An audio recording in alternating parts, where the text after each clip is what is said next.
सर्व मंगल मांगल्ये शिवे सर्वार्थ साधिके शरणे त्र्यंबके गौरी नारायणी नमोस्तुते। श्री जगदम्बिकाय नमो नमः। ओम ऐं ह्रीं क्लीं चामुंडाय विच्चे।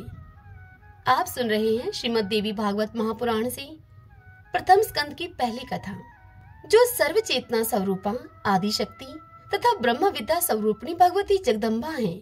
हम उनका ध्यान करते हैं, वे हमारी बुद्धि को प्रेरणा प्रदान करें। शौनक जी सूत जी से बोले, हे पुरुषों में श्रेष्ठ तथा भाग्यवान सूत जी, आप धन्य हैं, क्योंकि संसार में अत्यंत दुर्लभ पुराण संहिताओं का आपने भली भांति अध्ययन किया है। हे पुण्यात्मन, हे मानद, आपने कृष्ण द्वैपायन व्यास के रचित 18 पुराणों का सम्यक अध्ययन किया है, जो पंच लक्षणों से युक्त तथा गूढ़ रहस्यों से समन्वित हैं, और जिनका आपने सत्यवती पुत्र व्यास जी से ज्ञान प्राप्त किया है। हमारे पुण्य से ही आप इस उत्तम मुनियों के निवास करने योग्य दिव्य पुण्यप्रद तथा कली के दोषों से रहित पुण्य क्षेत्र में पधारे हुए हैं। हे सूत जी, मुनियों का यह समुदाय परम पुण्यदायिनी पुराण संहिता का श्रवण करना चाहता है, अतः आप सम्मानित चित्त होकर हम लोगों से उसका वर्णन कीजिए। हे सर्वज्ञ, आप तीनों तापों से रहित होकर दीर्घ जीवी हों। तीनों ताप होते हैं दैहिक, दैविक और भौतिक, ये 3 ताप हैं। हे महाभाग सूत जी, ब्रह्मा प्रतिपादक देवी भागवत महापुराण का आप हमसे वर्णन करें। हे सूत जी, जो मनुष्य श्रवण इंद्रिय युक्त होते हुए भी केवल जीवा के स्वाद में ही लगे रहते हैं और पुराणों की कथाएं नहीं सुनते, वे निश्चित ही अभागे हैं। जैसे षड्रस के स्वाद से जीवा को आह्लाद होता है, वैसे ही विद्वजनों के वचनों से कर्ण इंद्रिय को आनंद प्राप्त होता है। जब कर्णहीन सर्प भी मधुर ध्वनि सुनकर मोहित हो जाते हैं, तब भला कर्ण युक्त मानव यदि कथा नहीं सुनते तो उन्हें बधिर क्यों न कहा जाए। अतः हे सौम्य, समाहित होकर कथा सुनने की इच्छा से सभी द्विजगण कलिकाल के भय से पीड़ित होकर इस नैमिषारण्य में उपस्थित हैं। जिस किसी प्रकार से समय तो बीतता ही रहता है, किंतु मूर्खों का समय व्यर्थ दुर्व्यसनों में बीतता है और विद्वानों का समय शास्त्र के चिंतन में जाता है। शास्त्र भी विचित्र प्रकार के तर्क वितर्क से युक्त हैं।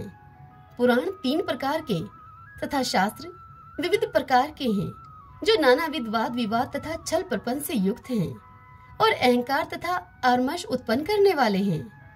वे अनेक अर्थवाद और हेतुवाद से युक्त होकर और बहुत विस्तार वाले हैं। उन शास्त्रों में वेदांत शास्त्र सात्विक, मीमांसा राजस तथा न्याय शास्त्र तामस कहा गया है, क्योंकि वह हेतुवाद से परिपूर्ण है।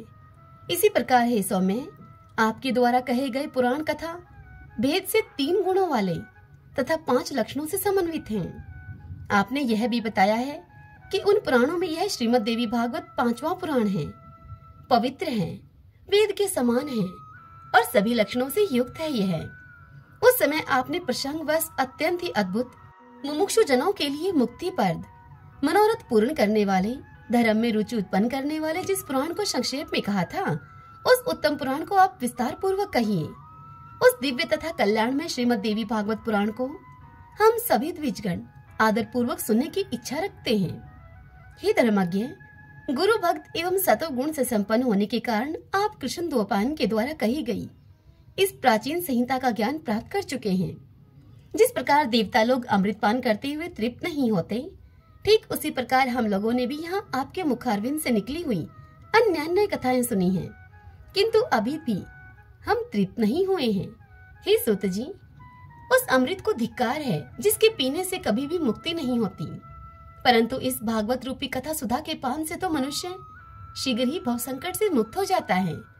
हे सूत जी, अमृत पान के लिए जो हजारों प्रकार के यज्ञ किए गए हैं, उनसे भी सर्वदा के लिए हमें शांति नहीं मिली। यज्ञों का फल तो केवल स्वर्ग है। पुण्य क्षीण होने पर पुनः स्वर्ग से मृत्युलोक में लौटना ही पड़ता है। इसी प्रकार निरंतर आवागमन के चक्र में ही आना जाना लगा रहता है। हे सर्वज्ञ, त्रिगुणात्मक काल चक्र में भ्रमण करते हुए मनुष्यों की ज्ञान के बिना मुक्ति कदापि संभव नहीं है। इसलिए सब प्रकार के रसों से परिपूर्ण तथा पुण्यप्रद श्रीमद् देवी भागवत पुराण हमसे कहिए, जो पवित्र, मुक्तिदायक, गोपनीय और मुमुक्षु जनों को सर्वदा ही प्रिय हैं। यह सुनकर सूत जी बोले कि हे मुनिजनों, मैं धन्य और महान भाग्यशाली हूँ जो कि आप महात्माओं ने वेद विश्रुत तथा अत्यंत पुण्यप्रद श्रीमद् देवी भागवत महापुराण के संबंध में प्रश्न करके मुझे पवित्र बना दिया। इसीलिए मैं सभी वेदों के तात्पर्य से युक्त, सभी शास्त्रों और आगमों के रहस्य रूप सर्वोत्तम श्रीमद् देवी भागवत पुराण को आप लोगों से कहता हूँ। हे द्विजगण, ब्रह्मा विष्णु महेश से सेवित स्तुति प्रायण मुनिजनों से सतत ध्यान करने योग्य तथा योगियों को मुक्ति देने वाले भगवती के सुंदर एवं कोमल चरण कमलों में प्रणाम करके अब मैं उस उत्तम पुराण का भक्ति पूर्वक विस्तार से आपको वर्णन करूंगा, जो सभी रसों से युक्त, शोभा संपन्न, सभी रसों का निधान एवं श्रीमद् देवी भागवत के नाम से प्रसिद्ध है। वैदिक मार्ग के अनुसार जिसे विद्या कहते हैं, जो सर्वदा आदिशक्ति कही जाती हैं, जिन्हें योगी लोग पराशक्ति भी कहते हैं, जो सर्वज्ञ भवबंधन काटने में निपुण हैं तथा जो सभी के हृदय देश में विराजती हैं, और दुरात्मा प्राणी जिन्हें नहीं जान सकते, मुनियों के ध्यान करने पर जो शीघ्र ही प्रत्यक्ष दर्शन देती हैं, वे भगवती सर्वदा सिद्धिदायिनी बनी रही, जो सत असत रूप उस जगत की सृष्टि करके अपनी त्रिगुणात्मिका अर्थात सत्व रज और तम इन शक्तियों के द्वारा उसका पालन करती हैं तथा प्रलयांत में उसका संहार करके अकेली ही स्वयं लीला रमण करती हैं। उन समस्त विश्व की जननी भगवती का मैं मन ही मन स्मरण करता हूँ।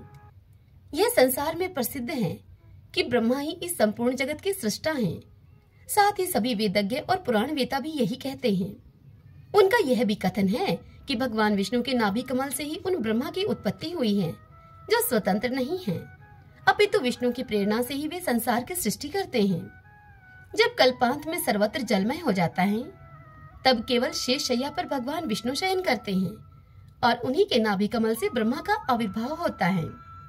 इसी प्रकार जब सहस्त्र फन वाले शेष ही विष्णु के आधार हैं, तो फिर उन मुरारी को भी सर्वाधार भगवान कैसे कहा जाए? प्रलयकालीन समुद्र का जल भी तो रस रूप ही है और बिना पात्र रस कहीं ठहर नहीं सकता।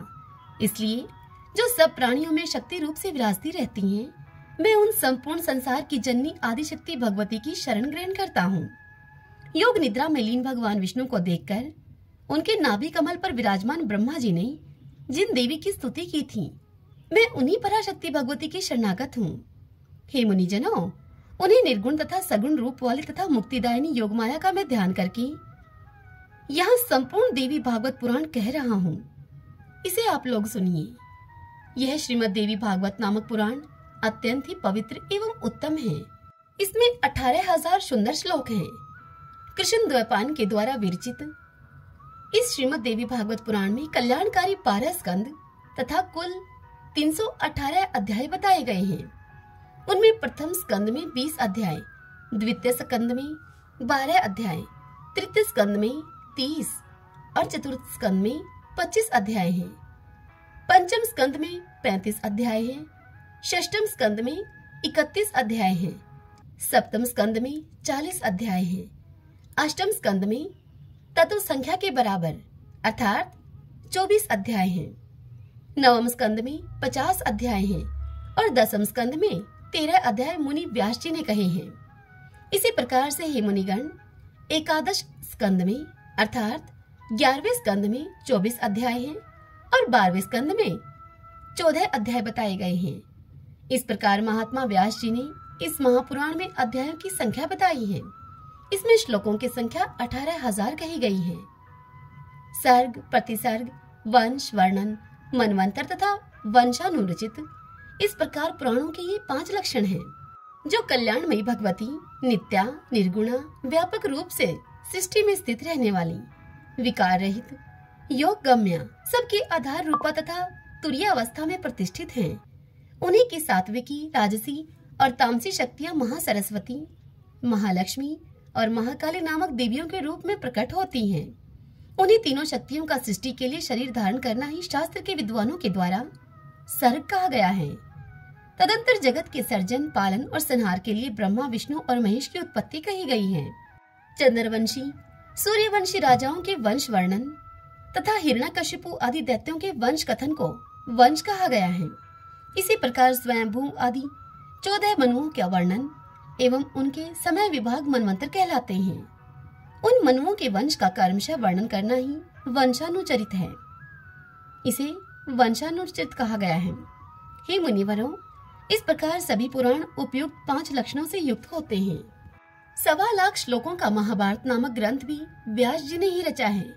यह इतिहास कहलाता है, जो वेद सम्मत होने के कारण 5वां वेद कहा गया है। यह सुनकर शौनक जी बोले कि हे सूत जी, वे पुराण कौन कौन से हैं और कितने हैं? हम लोगों को सुनने की उत्कट इच्छा है। आप तो सर्वज्ञ हैं, अतः विस्तार से आप बतलाइए। कलिकाल से भयभीत हम ब्राह्मण नैमिषारण्य में ही रहते हैं। ब्रह्मा जी ने मनोमय चक्र हमें देकर यह आदेश दिया था कि इसी चक्र के पीछे पीछे आप लोग जाएं। जहाँ इस चक्र की नेमी शीर्ण हो जाए, वह देश परम पवित्र कहा गया है। वहाँ कभी कलयुग का प्रवेश नहीं होगा। आप लोग वहाँ तब तक रहें जब तक कि पुनः सतयुग न आ जाए। ब्रह्मा जी का यह वचन सुनकर तथा उनकी बातों को हृदय में रखकर हम लोग सभी देशों के दर्शनार्थ उस मनोमय चक्र के पीछे पीछे तत्काल ही चल दिए। चलते चलते इसी स्थान पर पहुंचकर उस चक्र की नेमी हम लोगों के देखते ही देखते शीर्ण हो गई। तभी से यह स्थान परम पवित्र नैमिष क्षेत्र के नाम से प्रसिद्ध हुआ। यहाँ कभी कली का प्रवेश नहीं होता, इसीलिए मैंने अनेक ऋषि मुनियों, सिद्धगणों तथा कली से भयभीत महात्माओं के साथ यहाँ अपना निवास बना लिया है। हम लोगों ने यहाँ पर चरु पुरुडाश आदि के द्वारा अनेक पशुवध विहीन यज्ञ किए हैं। जब तक सतयुग न आ जाए तब तक हम लोगों का यहीं रहने का दृढ़ निश्चय है। हे सूत जी, आप निश्चित रूप से हम लोगों के सौभाग्य से ही यहाँ आ पहुँचे हैं, इसलिए आप इस ब्रह्म समेत पावन पुराण की कथा कहिए। हे सूत जी, हम लोगों को सुनने की उत्कट इच्छा है और आप जैसे बुद्धिमान वक्ता भी प्राप्त हैं हमें। हम लोग भी अपना सभी कार्य त्याग कर चित्त को एकाग्र करके यहाँ पर स्थित हैं। अतः हे सूत जी, आप चिरंजीवी हो तथा तीनों प्रकार के तापों, दैहिक, दैविक और भौतिक, इन तीनों तापों से मुक्त रहकर हम लोगों को परम पवित्र एवं कल्याणकारी श्रीमद् देवी भागवत पुराण सुनाइए, जिसमें धर्म, अर्थ और काम का विधिवत वर्णन किया गया है। महर्षि व्यास जी ने भी हमें बताया है कि इसके द्वारा ज्ञान प्राप्त करके पुनः उससे मुक्ति मिलती है। हे सूत जी, महर्षि वेदव्यास जी ने जिस पवित्र पुराण को कहा है, उसके मनोहर कथा चरित्रों को सुनने से हमारी कभी तृप्ति नहीं होती है। सभी गुणों का एकमात्र स्थान, परम पवित्र, समस्त संसार की जननी भगवती के लीला नाट्य के समान विचित्र, सभी पाप समूहों का नाश करने वाले तथा सब प्रकार की अभिलाषाओं को पूर्ण करने वाले तथा भगवती के नाम से समन्वित श्रीमद् देवी भागवत महापुराण को प्रकट कीजिए। यह सुनकर सूत जी बोले कि हे मुनीश्वर वृंद, सत्यवती सुत वेदव्यास जी से मैंने जिस प्रकार तत्वपूर्वक पुराणों को सुना है, उसे मैं आप लोगों से कहता हूँ, आप सुनिए। उसमें 2 मैं वाले अर्थात मत्स्य पुराण, मार्कंडेय पुराण, 2 भय वाले अर्थात भविष्य पुराण और भागवत पुराण, 3 ब्रय वाले ब्रह्मा पुराण, ब्रह्मांड पुराण और ब्रह्मा वैवर्त पुराण तथा 4 वै वाले वामन, विष्णु पुराण, वायु पुराण और वराह पुराण, ए वाले अग्नि पुराण, ना वाले नारद पुराण, पै वाला पद्म पुराण, लिंग वाला लिंग पुराण, गय वाला गरुड़ पुराण, कु वाला कूर्म पुराण, स्कय वाला स्कंद पुराण। ये पृथक पृथक 18 पुराण हैं। उनमें आदि के मत्स्य पुराण में 14,000, अत्यंत अद्भुत मार्कंडेय पुराण में 9,000 तथा भविष्य पुराण में 14,500 श्लोक संख्या तत्वदर्शी मुनियों ने बताई है। पवित्र भागवत पुराण में 18,000 और ब्रह्मा पुराण में 10,000 श्लोक हैं। ब्रह्मांड पुराण में 12,100 तथा ब्रह्मा वैवर्त पुराण में 18,000 श्लोक हैं। हे शौनक जी, वामन पुराण में 10,000 तथा वायु पुराण में 24,600 श्लोक हैं। उस परम विचित्र विष्णु पुराण में 23,000, वराह पुराण में 24,000, अग्नि पुराण में 16,000 तथा नारद पुराण में 25,000 श्लोक कहे गए हैं। विशाल पद्म पुराण में 55,000 और लिंग पुराण में 11,000 श्लोक हैं। इसी प्रकार साक्षात भगवान के द्वारा कहे हुए गरुड़ पुराण में 29,000 तथा कूर्म पुराण में 17,000 श्लोक हैं। परम विचित्र स्कंद पुराण में 81,000 श्लोक कहे गए हैं। हे पाप रहित मुनियों, इस प्रकार मैंने पुराणों तथा उनके श्लोकों की संख्या विस्तार पूर्वक से तुम्हें बता दी है। हे मुनीश्वरों, अब उपपुराणों की संख्या भी तुम सुनो। उनमें सर्वप्रथम उपपुराण सनत कुमार है। तत्पश्चात नरसिंह, नारदीय, शिव, दुर्वासा, कपिल, मनु, उष्णा, वरुण, कालिका, साम, नंदी, शौर, पराशर, आदित्य, माहेश्वर, भागवत तथा 18वें उपपुराण का नाम है वशिष्ठ। ये सब उपपुराण महात्माओं के द्वारा बताए गए हैं। सत्यवती तनय वेदव्यास जी ने 18 पुराणों की रचना करने के बाद उन्हीं विषयों से विस्तार पूर्वक उस अतुलनीय महाभारत का वर्णन किया। प्रत्येक द्वापर युग में भगवान वेदव्यास जी ही धर्म रक्षार्थ पुराणों की यथाविधि रचना करते रहते हैं। जब जब द्वापर युग आता है तब तब साक्षात भगवान विष्णु ही व्यास जी के रूप में अवतीर्ण होकर सर्वलोक हितार्थ वेद के अनेक भेदोपवेद करते हैं। विशेष करके कलयुग में ब्राह्मणों को अल्पायु एवं अल्प बुद्धि जानकर वे युग युग में पवित्र पुराण संहिताओं का निर्माण करते हैं। स्त्रियों, शूद्रों तथा भ्रष्ट द्विजातियों को वेद का श्रवण का अधिकार नहीं है, इसलिए उनके कल्याण के लिए व्यास जी ने पुराणों की रचना की है। हे श्रेष्ठ मुनिगण, इस वैवस्वत नामक शुभ 7वें मनवंतर के 28वें द्वापर युग में परम धर्मनिष्ठ सत्यवती पुत्र मेरे गुरु श्री व्यास जी हुए और 29वें द्वापर में द्रोणी नाम के व्यास होंगे। इनके पूर्व भी 27 व्यास हो चुके हैं, जिन्होंने प्रत्येक युग में अनेक पुराण संहिताएं रची हैं।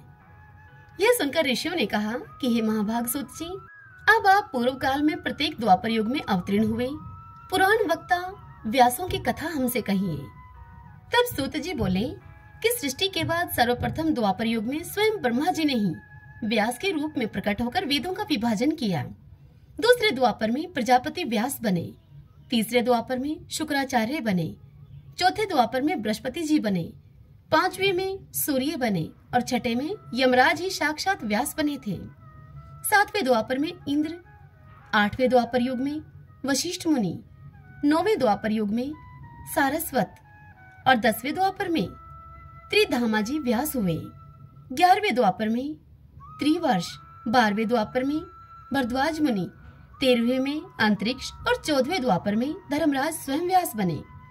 15वें द्वापर में त्रियारुणी, 16वें द्वापर में धनंजय, 17वें द्वापर में मेधातिथि व्यास बने और 18वें द्वापर में वर्ती मुनि व्यास हुए। 29वें में अत्रि बने, 20वें में गौतम बने और 21वें द्वापर में हरियात्मा उत्तम नामक व्यास कहे गए हैं।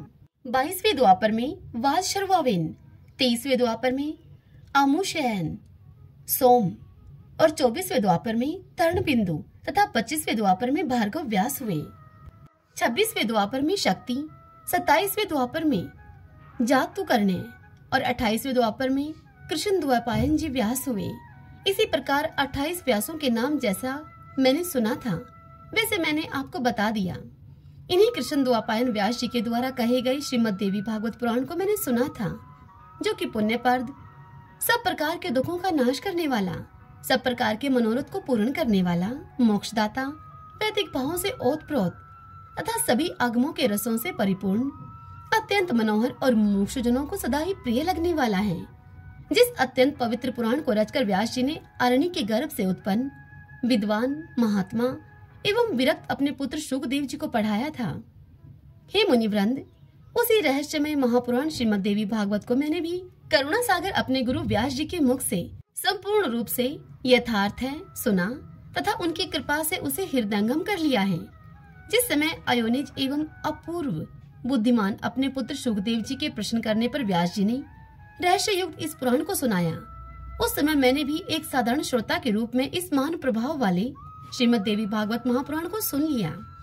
हे सर्वश्रेष्ठ मुनिजन, श्रीमद् देवी भागवत रूपी इस कल्प वृक्ष के फल के स्वाद के प्रति आदर बुद्धि रखने वाले तथा अपार संसार सागर से पार पाने के लिए श्री शुकदेव जी ने अनेक प्रकार की सुंदर एवं रसमयी कथाओं से युक्त जिस अद्भुत महापुराण को विधिवत अपने कर्णपुट से प्रेम पूर्वक सुना है, उसे श्रवण करके भी जो कलिकाल के भय से मुक्त नहीं हुआ, भला ऐसा प्राणी इस भूतल पर कौन होगा।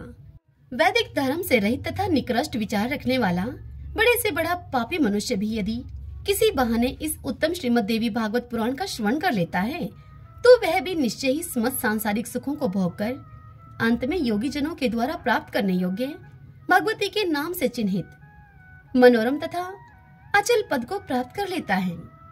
जो प्राणी इस श्रीमद् देवी भागवत पुराण को प्रतिदिन प्रेम से सुनता है, उसके हृदय रूपी गुहा में विष्णु, शिव आदि देवताओं के लिए भी दुर्लभ, सर्वश्रेष्ठ विद्या रूपिणी सजनों की एकमात्र प्रिया, गुणातीता एवं समाधि के द्वारा जानने योग्य वे भगवती निवास करने लगती हैं। अतः सर्वांग सुंदर इस मानव तन को पाकर संसार सागर के अगाध सलील से पार होने के लिए जलयान के समान परम सुखदायी श्रीमद् देवी भागवत पुराण एवं उसके वक्ता को प्राप्त करके भी जो मूर्ख इसका श्रवण नहीं करता, वह विधाता के द्वारा वंचित ही कहा जाएगा। इस दुर्लभ मनुष्य देह में दोनों कानों को प्राप्त करके, दोनों कान प्राप्त करने के बाद भी जो सांसारिक मनुष्य केवल दूसरों के दुर्गुणों को ही सुना करता है, वह अधम मंद बुद्धि चारों उत्तम पदार्थों को देने वाले तथा सब रसों से परिपूर्ण इस निर्मल पुराण को भूतल पर क्यों नहीं सुनता। ओम नमः चंडिकाय। भगतजनों, आज की यह कथा यहीं पर पूर्ण हुई। कल की कथा में हम सुनेंगे नारद जी के द्वारा व्यास जी को देवी की महिमा बताना, भगवती लक्ष्मी के श्राप से विष्णु का मस्तक कट जाना, वेदों के द्वारा स्तुति करने पर देवी का प्रसन्न होना, भगवान विष्णु के हयग्रीव अवतार की कथा। कल हम इस कथा का श्रवण करेंगे। आज की यह कथा आप सबको कैसी लगी? कमेंट बॉक्स में जय माता दी लिखकर आप मुझे अवश्य बताइए। यदि पसंद आए तो वीडियो को लाइक करें, और यदि आपने मुझे पहली बार सुना है तो आप हमारे चैनल श्री कृष्ण दीवानी को सब्सक्राइब कर लीजिए। बेल आइकन के बटन को भी प्रेस कर लीजिएगा, ताकि आने वाले सभी वीडियोस की जानकारी आपको सबसे पहले मिल सके। जय माता दी।